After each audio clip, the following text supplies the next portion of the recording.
परम सम्माननीय संस्था प्रधान जी, विद्वान गुरुजनों, विदुषी बहनों, इस विद्यालय के नन्हे मुन्ने विद्यार्थियों, आज मैं आपको भारतीय संविधान के बारे में कुछ जानकारी देना चाह रहा हूं। ये प्रत्येक विद्यार्थी को अपने जहन में बैठाना है, समझ में बैठाना है। आपकी सामाजिक विज्ञान और इतिहास की जो पाठ्य पुस्तकें हैं उसमें तो इसका वर्णन है ही। सामाजिक दृष्टि से और कंपटीशन की दृष्टि से भी इसकी जानकारी आवश्यक है। इसके अलावा हम जिस देश में रहते हैं, ये देश की गौरव की बात है कि हमें इसकी जानकारी हो।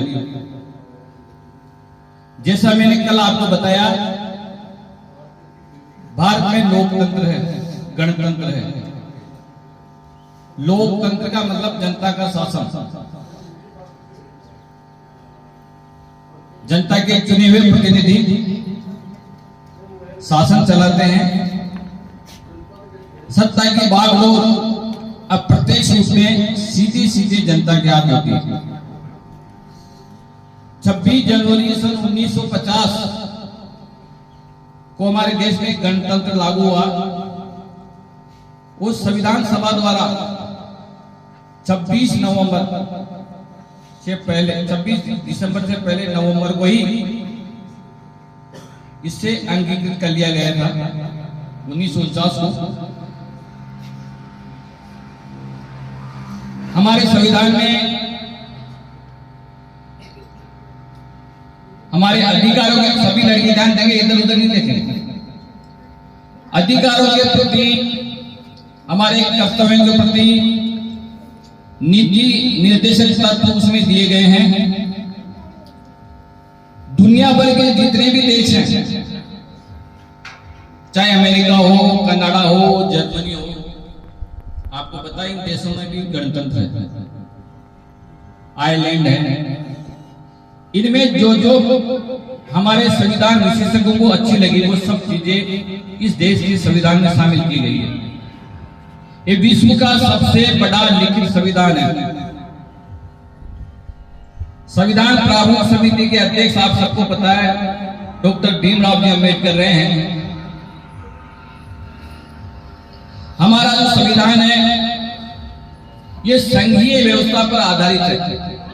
कक्षा 10 और 12 में प्रश्न आता आएगा। कक्षा 10 वाले में पीछे अच्छी तरह सुन लीजिए। संघीय व्यवस्था क्या है? कक्षा 3 से लेकर, छोटे बच्चे चाहे कम समझेंगे, कक्षा 3 से लेकर 12 तक के सब बच्चे समझ पाए, ऐसी सरल भाषा में मैं आपको बताने की कोशिश कर रहा हूं और विश्वास करता हूं कि मैंने करने के बाद आप सब इसको लिखोगे भी सही। संघीय व्यवस्था में हमारे देश में 2 प्रकार की सरकार है, आपको पता होना चाहिए। कई प्रकार के आपने प्रश्न पूछे जाते हैं, कभी कभी आप भ्रमित हो जाते हो कि राज्य के बारे में पूछे जा रहे हैं, देश के बारे में पूछे जा रहे हैं। शिक्षा मंत्री कौन है? देश की शिक्षा मंत्री जी अलग है, राज्य की शिक्षा मंत्री जी अलग है। तो हमारे देश के अंदर केंद्र और राज्य दोनों संघ की व्यवस्था में आते हैं। संविधान के अंतर्गत कुछ विषय केंद्र को दिए गए हैं, कुछ अधिकार केंद्र को दिए गए हैं और कुछ अधिकार राज्यों को दिए गए हैं। केंद्र सरकार, एक लाइन लिखनी है, 10वीं क्लास 12वीं क्लास। केंद्र सरकार राज्य सरकार को किसी बारे में सलाह दे सकती है, आदेश नहीं दे सकती। जरूरी नहीं कि केंद्र सरकार जो कहे उसे हूबहू राज्य सरकार माने। कुछ अधिकार ऐसे दिए गए हैं, कुछ विषय ऐसे दिए गए हैं जिन पे राज्य सरकार स्वतंत्र है, अपने निर्णय स्वयं ले सकती है। हम देखते हैं कि कई बार केंद्र में सरकार अलग होती है, राज्य में सरकार अलग होती है, तो उनके कुछ विषयों पर अनबन हो जाती है।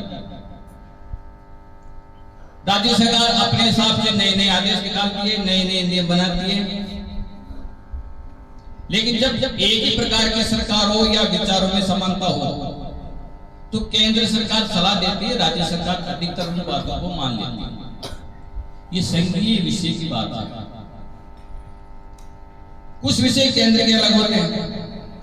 अब हम केंद्र की बात करें अभी वर्तमान परिप्रेक्ष्य में, तो केंद्र में भारतीय जनता पार्टी की सरकार है, नरेंद्र मोदी जी उसका प्रतिनिधित्व कर रहे हैं प्रधानमंत्री के रूप में।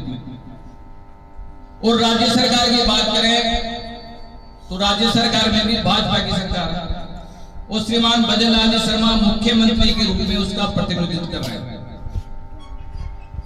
अब केंद्र सरकार कुछ विषयों पे अपने निर्णय लेती है, राज्य सरकार अपने निर्णय ले रही है। अभी आप हाल ही में पढ़ोगे, कल मैंने पढ़ा था 1995 के बाद में एक ऐसा संविधान राज्य विधानसभा में पारित किया गया हमारे राजस्थान में, जिसके अंतर्गत 2 से अधिक संतान होने पर वो व्यक्ति पंच, सरपंच, प्रधान का चुनाव नहीं लड़ सकता था। जिसके 2 संतान है ना वही चुनाव लड़ सकता था। इसी प्रकार के राज्य कर्मचारियों के लिए बात थी, 2 से अधिक संतान होने पर नौकरी लगना, पदोन्नति नहीं होना। अब राज्य कर्मचारियों को इसमें राहत प्रदान की गई है, काफी टाइम से करती है। अब नया प्रावधान आ सकता है, ऐसी संभावनाएं हैं। हमारे पंचायत राज, हमारे जो खर्रा साहब हैं स्वायत्त शासन मंत्री, उन्होंने इस प्रकार के संकेत दिए हैं। इस बारे में विचार विमर्श गहन चिंतन चलता है। अब ये विषय राज्य का है। एक उदाहरण के माध्यम से मैंने आपको बताया कि केंद्र और राज्य के अलग अलग विषय होते हैं जिन पे वो निर्णय लेते हैं, अपने अपने हिसाब से सरकारें चलाते हैं। यही हमारे संविधान की सबसे बड़ी विशेषता है। इस प्रकार की संघीय व्यवस्था कनाडा में भी है, संयुक्त राज्य अमेरिका में भी है, जर्मनी में भी है इस प्रकार की संघीय व्यवस्था।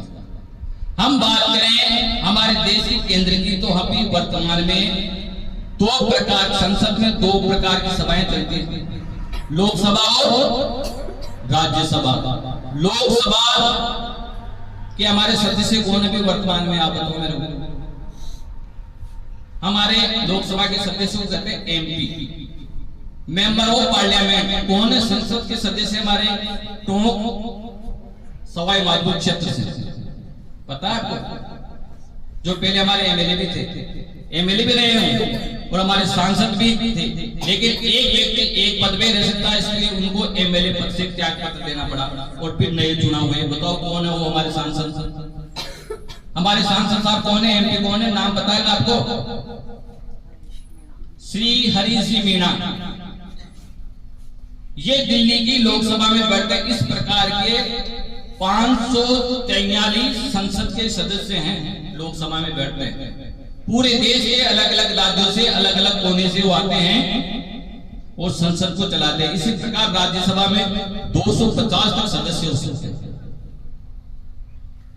हम राजस्थान की बात करें तो यहाँ पे जो चुने हुए प्रतिनिधि विधानसभा में बैठने वाले उसको उनको कहते हैं विधायक। सारे विधायक मिलकर जिसकी सरकार, जिसका बहुमत है, उस पार्टी का नेता मुख्यमंत्री होता है। यहाँ पर 200 विधानसभा के सदस्य हैं, राजस्थान में नोट कर लेना। अगर आरक्षण की बात करो तो इसमें 34 एससी की, एससी मतलब अनुसूचित जाति के सदस्य विधायक बनेंगे, 25 बनेंगे एसटी के। ये राजस्थान की विधानसभा की स्थिति है। हमारे संविधान को चलाने के लिए 3 प्रकार की व्यवस्थाएं हैं, कार्यपालिका, विधायिका और न्यायपालिका। कार्यपालिका में चपरासी से लेकर कलेक्टर सभी प्रकार के अधिकारी कर्मचारी कार्यपालिका में आते हैं। ये राज्य सरकार के और केंद्र सरकार के कर्मचारी होते हैं। सरकार जो भी हमें निर्देश देती है, हमें उन निर्देशों का पालन करना पड़ता है। हम जब हमारा कर्तव्य निभाते हैं, हमारी ड्यूटी करते हैं, तो बदले में हमें मानदेय मिलता है। इसी प्रकार से दूसरी चीज होगी विधायिका, जिसमें चुने हुए जनप्रतिनिधि होते हैं। आप कौन चुनता है उनको? सरपंच को कौन चुनता है?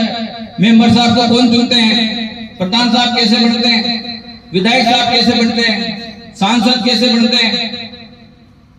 ये सब आपको संविधान में पहला अधिकार दिया गया है, स्वतंत्रता का अधिकार, मताधिकार का अधिकार। कल बताए थे मुझे शिक्षा का अधिकार भी हमारे, हम शिक्षा प्राप्त करें, किसी भी धर्म की उपासना कर सकते हैं।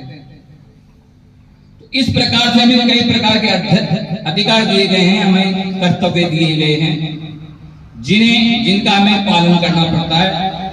ये हो गई विधायिका। तीसरी सबसे बड़ी सत्ता हमारे संविधान में होती है न्यायपालिका की। न्यायपालिका विधायिका और कार्यपालिका दोनों से ऊपर है। हम देखते हैं हमारे गांव में भी न्यायपालिका है, सरपंच मजिस्ट्रेट होता है गांव का। सरपंच देखा जाए तो जितनी भी संस्थाएं, जितने भी विभाग गांव में पंचायत क्षेत्र में चलते हैं, उसका प्रतिनिधित्व, उसका नेतृत्व कौन करता है? सरपंच करता है। सरपंच अगर कोई गलती करता है तो उसका दंड भी दे सकता है, प्रावधान है, सजा और जुर्माना भी कर सकता है आपके खिलाफ।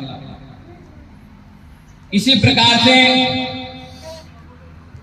नगर पालिका का जो पालिका अध्यक्ष होता है, पंचायत समिति का प्रमुख प्रधान है, जिला परिषद का प्रमुख जिला प्रमुख है, विधानसभा का प्रमुख विधायक है, सांसद क्षेत्र का प्रमुख सांसद है। ये विधायक और सांसद आपस में मिलकर अपनी सरकार बनाते हैं, अलग अलग विभाग में मंत्री बनते हैं। कोई कृषि मंत्री बनता है, कोई शिक्षा मंत्री बनता है, कोई सार्वजनिक निर्माण मंत्री बनता है। वो अपने अपने विभागों को देखते हैं और उन जैसे शिक्षा विभाग है, कौन है शिक्षा विभाग के मंत्री? हमारे श्रीमान मदन जी दिलावर हमारे मंत्री, वही पंचायत राज मिनिस्टर भी। अब उनको चलाने के लिए उनके सहायक होते हैं, निजी सहायक, जो एसडीएम भी हो सकते हैं, कलेक्टर भी हो सकते हैं। कितना बड़ा पद है, लेकिन हमारे संविधान की व्यवस्था में जनप्रतिनिधियों को बहुत बड़ा माना गया है। जनप्रतिनिधि विधायक का मतलब क्या होता है? विधायक का मतलब होता है अपने क्षेत्र में केवल विकास कराना नहीं होता है। विधायक शब्द बनाए विधेयक से, कानून से। कई प्रकार के कानून बनाए जाते हैं जो नए नए हमारे विधानसभा में पारित होते हैं, हमारे संसद में पारित होते हैं। थोड़ी सी जानकारी मैंने आपको इसके बारे में दी, संविधान के बारे में दी, हमारी संघीय व्यवस्था के बारे में दी, कार्यपालिका के बारे में दी, न्यायपालिका में दी के बारे में दी, विधायिका के बारे में दी। अब सबके अलग अलग सरपंच से लेकर इनका कार्यकाल 5 साल का होता है, 25 साल का, समाजवादी खड़े होने के लिए धर्मनिरपेक्ष लोकतांत्रिक गणराज्य है।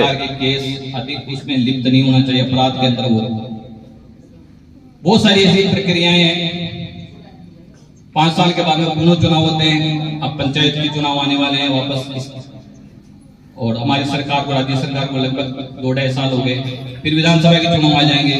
सरकार सोच रही है कि ये सभी चुनाव एक ही दिन हो, एक चुनाव एक नेशन पूरे देश में। इस प्रकार इस चीज पे प्रयास चल रहा, विचार चल रहा, ताकि खर्चा कम से कम हो।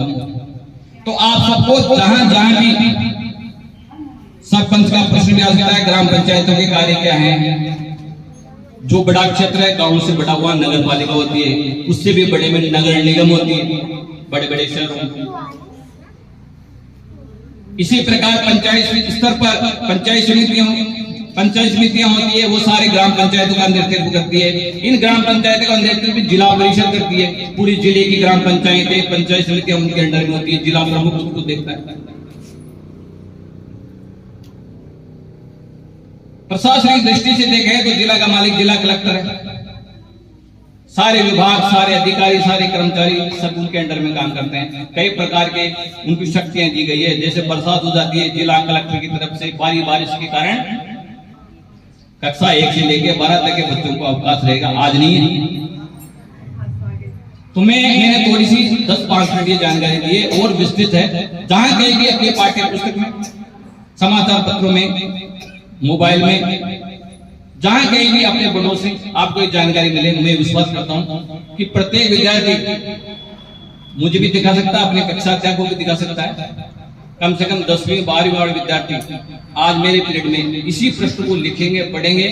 बड़े स्तर पर यह प्रश्न आता है, सभी कक्षाओं में प्रश्न आएगा, इसलिए मैंने थोड़ी सी आपको भारतीय संविधान के बारे में जानकारी दी। जय हिंद, जय भारत।